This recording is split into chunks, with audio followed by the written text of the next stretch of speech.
Hello mga idol at welcome sa aking vacation episode. Sa video ito ay samahan nyo ako mag-ride pamunta dito sa Nuvali.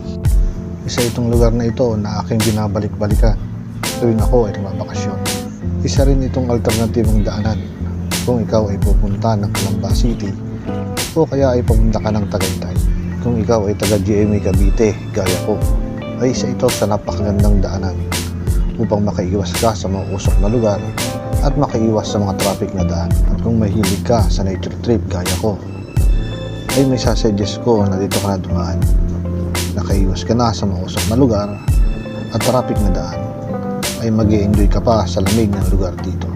At isa rin ito na dinarayo ng mga bikers dahil isa rin ito sa challenge para sa mga bikers dahil sa taglay nitong ahon at lusong na kalsada.